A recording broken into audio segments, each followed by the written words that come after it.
L'après Hidalgo est engagé à Paris, tout le monde le dit, tout le monde le sent. Et puis, il y a aussi les réformes d'Emmanuel Macron. Et Emmanuel Macron, justement, eh bien, il aimerait bien avoir un ancrage précis à Paris. C'est avec Claude Goasguen, député de Paris, LR, que nous sommes ce matin.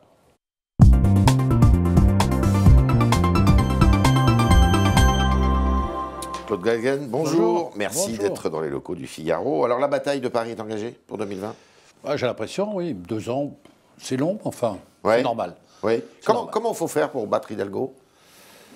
Pour battre Hidalgo, je crois qu'elle va se battre toute seule. Hein. Oui, son bilan est catastrophique.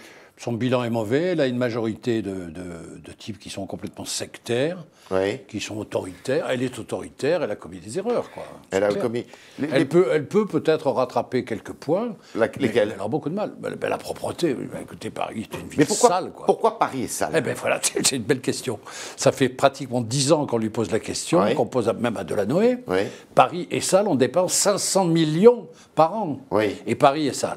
Ça veut dire qu'il y a quelque chose qui ne va pas. Parce que l'organisation du ramassage des ordures... Je pense que l'organisation ne fonctionne pas, que le contrôle n'est pas fait, ça ne va pas du tout. Quoi. Et ça dépend de la mairie. De la mairie. Et si elle nous donnait dans les arrondissements la possibilité, on le ferait. Mais les syndicats ne veulent pas. Elle est complètement coincée dans une majorité idéologique. Alors, il y a les voies sur berge qui ont fait beaucoup de bruit. Écoutez, les voies sur berge, c'est quand même un camouflet terrible. Le tribunal administratif a dit qu'il faut rouvrir. Pourquoi c'est pas rouvert ? C'est pas rouvert parce que d'abord les tribunaux administratifs, c'est la vertu de la France, ne sont pas exécutoires, comme chacun sait. D'accord. Et puis parce que c'est à Madame Hidalgo d'exécuter la décision du tribunal administratif. Donc si elle ne l'exécute pas, elle peut continuer ? Oui, ça peut continuer. À mon avis, ça va se terminer qu'elle va faire un nouvel arrêté. Oui. Et le problème, c'est pas ça. Le problème, c'est qu'on n'a jamais été consulté là-dessus. Et le tribunal administratif, il dit, écoutez, vous n'avez qu'à consulter les gens avant de prendre une décision de ce genre. Alors je crois qu'il faut ouvrir la consultation. Je vais vous dire pourquoi. Parce qu'il y a le problème de l'environnement dont tout le monde parle. Sur le principe, vous êtes d'accord quand même ? Mais bien sûr, la place de la voiture. Sauf que le problème de l'environnement, c'est pas une réussite. Mais 2, on ne peut pas imaginer que Paris, capitale de la métropole, se mette à bloquer les artères. Imaginez qu'Aubervilliers fasse pareil à Argenteur, Paya, il ne marche pas à peine de faire une métropole, quoi. Ça veut dire que chaque commune a des décision. Cette affaire a été votée par les gouvernements de gauche. En 2016, le gouvernement de gauche, qui était à ce moment-là la fleur au fusil, a décidé que Mme Hidalgo avait au fond le monopole de la circulation, capitale de la métropole. Elle a le pouvoir de police de réguler la circulation. Absolument. Une erreur majeure. Il y a quand même des accès, peut-être le périphérique ou autre, où il faut que les métropoles, quand même, les métropolitains puissent parler. Le département de Paris n'a pas été supprimé. Les autres sont supprimés, sauf le département de Paris. Tout ça ne va pas. Moi, je rappelle quand même le souvenir. La gauche a fait l'erreur, et je dois dire que le préfet pourrait reprendre un petit peu la main. La métropole, d'ailleurs, puisqu'il en est question, normalement, le président de la République doit se prononcer sur cette métropole. Elle doit épouser quelle géographie ? Est-ce que c'est Paris et les 3 petits départements de la Couronne, ou c'est toute l'Île-de-France ? Qui vont disparaître. Je sais pas, mais votre option, vous, c'est mon option, c'est plutôt l'Île-de-France. L'Île-de-France. Parce que sinon, on va être obligé de balancer le Val d'Oise en Picardie, etc. Il faut que l'Île-de-France soit la métropole. Mais je crois que c'est mieux. Dirigé par Mme Pécresse, qui fait un bon travail. Oui, moi je trouve que vraiment Valérie Pécresse fait un formidable travail. Alors, attention, les départements vont disparaître. Sauf celui de Paris, ce qui est quand même incroyable. La gauche avait préparé tout, elle avait regard de tout. Donc ça veut dire que la Seine-Saint-Denis va revenir dans le giron parisien ? Ça veut dire que la Seine-Saint-Denis sera dans la métropole, la future, sans département, les Hauts-de-Seine, le Val-de-Marne, mais Paris va rester le département. Oui, ce qui est absurde. Absurde. D'accord. Comment on fait pour... alors là, on sent que toutes les écuries politiques se grattent la tête pour essayer... pour aller à 2020. À l'avoine. D'accord. À l'étable. Alors, il y a des noms qui circulent. On dit, par exemple, que les Républicains pourraient faire cause commune avec La République En Marche. C'est un peu tôt pour le dire. Jean-François Copé dit ça. Oui. Copé, d'abord, il reste chez lui à Meaux, avant de parler. Et vous ? Mais moi, je suis... Vous l'avez suggéré à un moment. Non, moi, je ne suis pas hostile, moi. Je suis pas hostile. Il faut virer Hidalgo, et virer Hidalgo pas en tant que tel. Il faut se débarrasser de cette majorité socialo-écolo, sectaire, qui gère Paris avec Hidalgo. Et vous pourriez faire cause commune avec La République En Marche ? C'est pas impossible. Il y a un nom qui circule. C'est le Figaro qui l'a révélé ce matin. Édouard Philippe, le Premier ministre, pourrait briguer la mairie de Paris. Bon, il vaudrait mieux que ça soit un républicain, mais moi, bien, moi je suis bien. Écoutez, Édouard Philippe est quelqu'un que je connais un peu, parce qu'il était dans mon groupe. On ne s'entendait pas, je le trouve très bon Premier ministre. J'ose le dire, parce que alors je vais vous encore... n'entendiez pas avec lui. Non, je vais me faire fustiger. Je trouve qu'il se débrouille très bien. Je trouve que le couple Macron-Édouard Philippe se débrouille très bien. D'accord. Et par conséquent, ça ne me choquerait pas qu'Édouard Philippe vienne. Mais cela étant, ça ne veut pas dire que je suis pour. Je veux négocier, je veux discuter. Regardez. On parle de Benjamin Griveaux à La République En Marche. Oui, enfin, je préfère Philippe, quand même. Vous préférez Philippe. En plus, Philippe n'est pas adhérent à La République En Marche. Hein. Il n'a pas d'adhésion. C'est qu'il y en a tout. Il n'est plus dans votre parti non plus. Non plus, nulle part. Alors, Florence Quel bonheur pour lui. Florence Berthoud, vous aimeriez ça, sortir des Républicains? Pourquoi non, je ne sors pas des Républicains parce que moi je reste dans cette famille et je trouve que les Républicains doivent rester unis. D'accord. Je ne suis pas d'accord avec Wauquiez toujours. On va en parler. Je suis désolé, il a été élu, Wauquiez il est élu, puis c'est tout. Et puis moi, à l'intérieur des Républicains, je fais voir ma voix. Alors Florence Berthoud, qui dirige la majorité municipale aujourd'hui, on parle beaucoup de Paris parce que vous êtes un ancien maire du 16e arrondissement, disait ce matin, il faut que d'ici à la fin de l'année, les Républicains aient trouvé leur champion pour aller au combat à Paris. Ouais, je suis Vous êtes d'accord avec ça? Ouais, il faut trouver un champion, c'est clair. Mais alors, il est où le champion? Bon, il y en a. Bournazel n'est pas si mal. Bournazel? Il est pas mal. Il est assez Macron-compatible, lui. Oui, mais très franchement, Paris est dirigé, je vous le dis, par des sectaires. Moi, Brossard, il faut qu'il s'en aille. Hein, c'est plus possible. Lui, c'est un élu communiste. Ah oui, non, lui, il est communiste. La politique du logement, c'est les 200 familles. C'est tous les riches sont là, nous cachons notre argent. Enfin, tout ça, c'est de l'archéopolitica. Bournazel est pas mal et ça peut pas être vous, par exemple? Non, franchement, je suis député, je suis bien comme ça, j'ai beaucoup donné. Hein. Vous ne voulez plus aller à la mairie? Non, puis je trouve qu'il vaut mieux des jeunes. D'accord. Mais je soutiendrai. OK. Et je pense qu'il ne faut pas dissocier les Républicains. Quelle que soit l'appartenance, le choix, nous sommes dans une famille politique qui est une famille d'opposition. À l'intérieur de cette famille, nous devons faire valoir nos différences. Moi, je suis un libéral. Wauquiez n'a pas l'air de l'être, encore que ça peut venir. Oui. Mais j'essaierai de le pousser dans cette direction, mais je ne partirai pas. Quand Laurent Wauquiez s'exprime comme il l'a fait devant les étudiants de l'école de commerce de Lyon, vous êtes d'accord avec lui? Non. Avec le ton, avec le contenu? Non, moi j'ai fait des cours à HEC, je n'ai jamais fait ce genre de bêtises. C'est quoi? C'est trop vulgaire, trop populiste? C'est-à-dire, d'abord, il ne faut pas faire confiance. Oui. On peut avoir des discussions comme ça. Entre nous, c'est pas la peine non plus de faire l'apeurer, de pleurer. Juppé qui dit c'est dégueulasse. Juppé lui-même a des tonalités quelquefois qui ne sont pas particulièrement gratinées. D'accord. Hein, moi, j'aime bien les gens qui pleurent, mais enfin, ça va, c'est pas la peine, c'est pas dramatique. Il a eu raison de dire ce qu'il a dit sur Nicolas Sarkozy, qu'il écoutait les portables de ses ministres pendant les conseils. Non, il s'en est excusé, il a eu raison, il a eu tort de taper sur Sarkozy, c'est la seule chose. Il a eu tort. Moi, j'aurais préféré qu'il attaque Mélenchon, qu'il attaque les adversaires. Oui, Mélenchon le défend maintenant. Oui, maintenant, Mélenchon. Contre le parti médiatique. Mais il n'a pas tort, Mélenchon. Mélenchon. Parce que le parti médiatique en fait beaucoup sur Wauquiez, quand même, et sur Mélenchon. Vous trouvez qu'on en a fait trop? Un peu trop, quoi. Bon, c'est une bêtise. C'est une bêtise, c'est une erreur. Je ne suis pas sûr qu'il l'ait fait exprès ou pas exprès, c'est pas le sujet. Mais la stratégie de Wauquiez de faire un petit peu comme Marine Le Pen, un peu comme M. Mélenchon. Non, il a dit, comme pour moi, est-ce que c'est la bonne stratégie? Si la stratégie avait été de s'allier avec le Front National, je partais. Oui. Je ne pense pas que Wauquiez ait intérêt et fasse une alliance avec le Front National. Je pense d'ailleurs que Wauquiez, permettez-moi, c'est pas insultant, est un évolutif. Oui. Moi, je l'ai connu suppléant de Jacques Barrot. Oui, donc il était même plutôt à gauche à l'époque, et Jacques Barrot s'en plaignait presque. Oui. Maintenant, il a une tonalité de récupération des voix de droite. Oui. Ça veut dire qu'au bout d'un moment, il finira quand même par trouver le juste milieu. Alors effectivement, il chasse beaucoup sur les terres du Front National. Oui. Sur les électeurs du Front National. Les électeurs. Il n'y a pas de terre du Front National. Non, j'entends bien. Sur l'immigration, c'est pas la terre du Front National. J'entends bien. Les électeurs de droite qui aujourd'hui, en pince, on va dire ça comme ça pour Macron, on peut les récupérer, cela? Écoutez, moi je crois que Macron va faire un parcours qui va étonner. Il n'est qu'au début de sa trajectoire, même si les sondages ne sont pas très bons, lui et Philippe font un très beau couple et je crois qu'il faut compter avec eux. D'accord. Et donc je pense que ça ne va pas disparaître. Le drame de ce gouvernement et du président de la République, c'est qu'ils ont des députés qui sont mauvais. Ils ont des mauvais députés. Ils ont des mauvais députés, ils sont très mal défendus. Oui. Écoutez, franchement, moi je suis député, j'en ai ras-le-bol de les entendre applaudir. Quoi. Je les appelle les crécelles. Mais ils viennent d'arriver à l'Assemblée. Non, mais ils viennent d'arriver, mais c'est pas une raison. C'est des bisus, comme on dit. Non, mais d'accord, c'est des bisus. D'abord, ils ne sont pas tous bisus, parce qu'il y en a un paquet de socialistes, quand même, qui ont préféré franchir le pas en temps utile. Non, mais il y en a marre, quoi. L'Assemblée, c'est fait pour discuter. Si c'est pour applaudir et applaudir et applaudir, il vaut mieux aller au soviet chinois. C'est plus que des godillots, alors. C'est même pas des godillots, quoi, parce que, oui, ce sont des godillots, ça c'est sûr, mais ce sont des godillots bruyants. Oui. Voilà. Et ça veut dire qu'en réalité, l'Assemblée nationale ne fonctionne pas. On parle des ordonnances en disant, moi je trouve très bien ce qu'a fait Philippe sur les ordonnances. Notamment pour réformer la SNCF. Je suis très pour. Alors franchement, je l'ai dit à Wauquiez. Vous allez les voter d'ailleurs. Ah oui, moi je vote, ça, il n'y a pas de problème. Et j'espère qu'on conservera ce qu'il a dit. Je trouve que c'était à nous de le faire.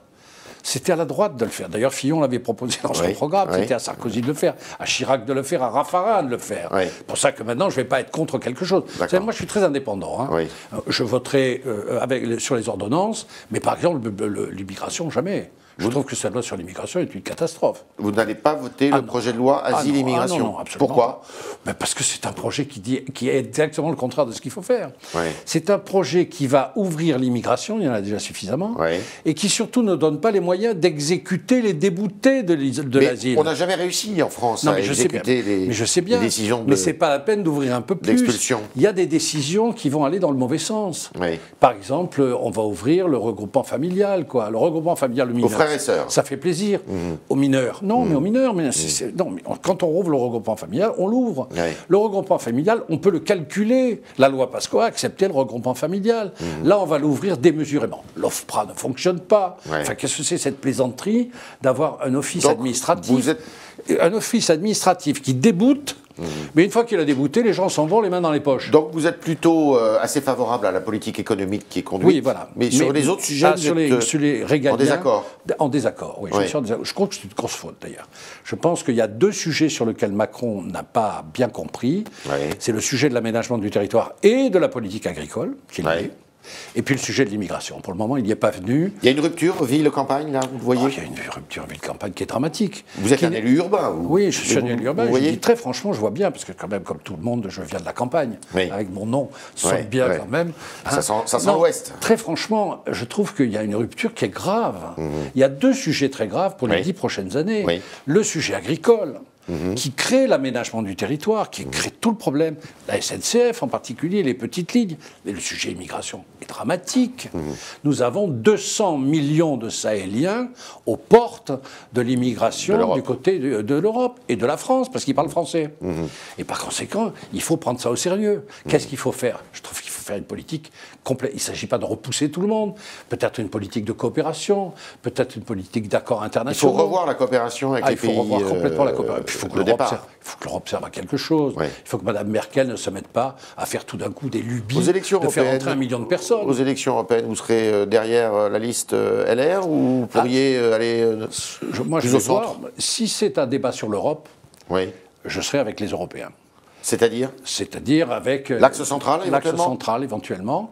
Mais normalement, je suis dans ma famille politique et je soutiendrai ma famille politique. On est avec Claude Goasguen, le député de Paris, Les Républicains, et on continue avec Jean-Baptiste Sémergent pour poser vos questions, chers internautes.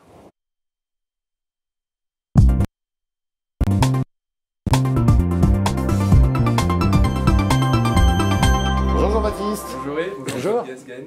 Vous vous dites favorable au programme économique d'Emmanuel Macron, enfin, c'est ce que vous Oui, sur les ordonnances, oui. Pas surtout, hein, parce que... Justement, que répondez-vous à Francine CSG... qui se plaint de la baisse de sa retraite?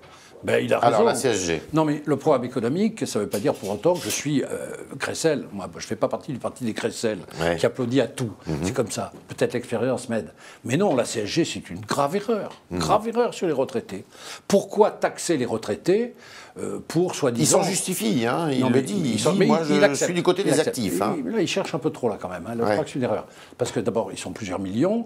Il n'y a aucune raison de taxer les retraités. Enfin, qu'est-ce qu'ils ont fait, les retraités? Ils ont travaillé, comme tout le monde. Et voilà qu'en fin de vie, quand ils n'ont pas de possibilité d'avoir un autre job, on les fait payer. En plus, on dit, ça va pour les salariés. C'est pas vrai, ça va pas pour les salariés, parce que les fonctionnaires sont touchés aussi. Par conséquent, c'est une erreur. Alors, on dit beaucoup de mal de la TVA. Moi, je reste persuadé que la TVA sociale... C'était ça qu'il fallait faire? Je pense. C'est ce qu'avait dit Fillon. Il avait raison, et je crois que c'était égalitaire, et on n'en parlerait plus. Surtout qu'on avait éliminé de la TVA tous les produits de première nécessité. Bon, ça n'est pas passé, c'est une erreur. Et je pense que le gouvernement a tort de s'engager dans cette affaire-là, parce que la taxe d'habitation, personne n'y croit. Je ne vois pas très bien comment on va exonérer de la taxe d'habitation. Qui va payer? Tout le problème de ce gouvernement, c'est que financièrement, il ne tient pas les engagements qu'il avait promis. Aujourd'hui, nous avons 5 milliards de plus qui passent. Pour payer la SNCF, je voterai les ordonnances, 45 milliards. Qui va payer les 45 milliards? Qui va les payer? Personne ne sait. Hein, personne ne le sait. Hein.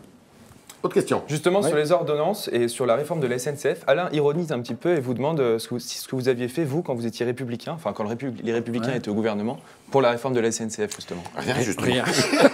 Monsieur Goasguen La a répondu. réponse est très claire. Moi, je pense que nous aurions dû le faire.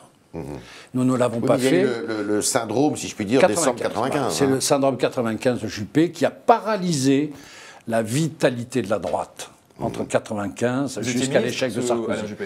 Oui, j'étais ministre et j'ai subi la crise de 95. Voilà. Et je peux vous dire que j'en ai un très mauvais souvenir, ce qui n'est pas très grave, on peut partir du gouvernement. Mais cela étant, la droite s'est trouvée tétanisée.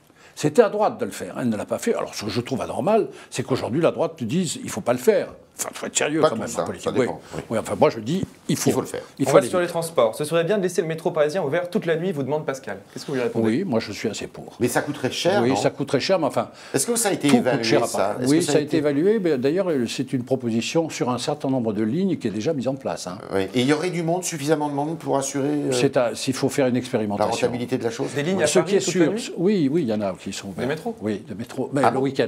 Ah, le week-end. Oui. Mais ça peut s'envisager. Ce qui est sûr, c'est qu'il faut que Paris reprenne son rôle de capitale de la métropole. Oui. L'environnement, c'est bien. Je suis très favorable à ce que les quais de Seine, comme tout le monde, soient verdis avec des petits oiseaux. Oui. Mais ne pas oublier que Paris, c'est la capitale de la métropole et qu'on ne peut pas interdire l'accès à Paris ou alors on fait l'octroi. Et il faut absolument que l'État reprenne un certain nombre de prérogatives. Pourtant, je ne suis pas un défenseur de l'État, notamment le préfet. Il y a des accès à Paris qui doivent être ouverts. Donc il faut revoir la loi de 2016. La loi de 2016, c'est la gauche, c'était la gauche triomphante, tout Paris. Qui donnait avec tous les pouvoirs de police tout donnait pouvoir de police à la mairie. Il y a des choses, par exemple le périphérique. Imaginez que le périphérique soit bloqué et qu'on fasse des petits oiseaux. Ça me plairait beaucoup. Seulement, il faut dire aux gens, c'est complètement irréaliste. Autre question. Mathilde connaît bien le 16e arrondissement car sa tante y vit, c'est ce qu'elle raconte en tout cas, et elle trouve que c'est un arrondissement assez calme, un peu trop calme. Vous avez été maire du 16e arrondissement. Je trouve moi aussi. Alors qu'est-ce qu'il faut faire? C'est très simple. D'abord, la mairie de Paris veut tout faire pour que ça soit calme. Oui. Moi, quand je vois le centre de Paris, je le dis tout net, je trouve que la réussite du centre de Paris est évidente. Oui. Qu'est-ce que vous appelez le centre de Paris? Il est où le centre de Paris? Le Marais, etc. La reconstruction par Delanoë, et en particulier, et peut-être un petit peu Hidalgo, est une réussite. D'accord. Moi, je ne peux pas avoir ce qu'a eu le centre de Paris, parce que... C'est un quartier résidentiel, le 16e arrondissement. Mais moi, je suis pour l'animation, vous avez plein de jeunes... Mais qu'est-ce que vous allez faire? Vous allez mettre des clowns? Mais non, c'est pas ça, c'est que la mairie de Paris, de toute façon, empêche tout. C'est elle qui décide de tout. On dit le 16e. Mais le 16e n'a aucun pouvoir. D'ailleurs, comme tous les arrondissements, c'est tout le problème de Paris. C'est que Mme Hidalgo, non seulement elle n'a pas décentralisé, donné les pouvoirs, mais elle a récupéré tous les pouvoirs qu'il y avait. Il faut réformer là-dessus. C'est clair, c'est évident qu'il faut déconcentrer, quoi. D'accord. Dernière question. Une dernière question. De nombreux internautes, comme Prosper, souhaitent un peu plus de jeunesse en politique. Oui. Et un autre internaute s'interroge un petit peu sur votre envie de transmettre, vous. Moi, je transmets. J'ai plein de gens qui viennent vers moi parce que le 16e arrondissement est assez attractif. Ouais. Je ne serai pas candidat aux prochaines municipales. Et par conséquent, je mettrai en place une équipe de jeunes, comme je l'ai fait d'ailleurs, déjà. Ouais. Et très franchement, c'est une nécessité absolue. Une nécessité absolue. Et votre place de député? Ma place de député, j'irai au bout de mon mandat, puis ça ira, quoi. Hein. Ah bon? J'irai. En 2022, vous ne remplirez pas? Je ne pense pas, non. Je ne pense pas. C'était le mot de la fin, mais pas de la fin du mandat, de Claude Goasguen, qui était avec nous ce matin et qui a répondu à toutes vos questions avec son franc-parler, qu'on connaît tous. Merci Claude Goasguen. Merci. Merci Jean-Baptiste Sémergent. Vous êtes fait le médiateur des internautes, et puis à lundi pour de nouvelles aventures.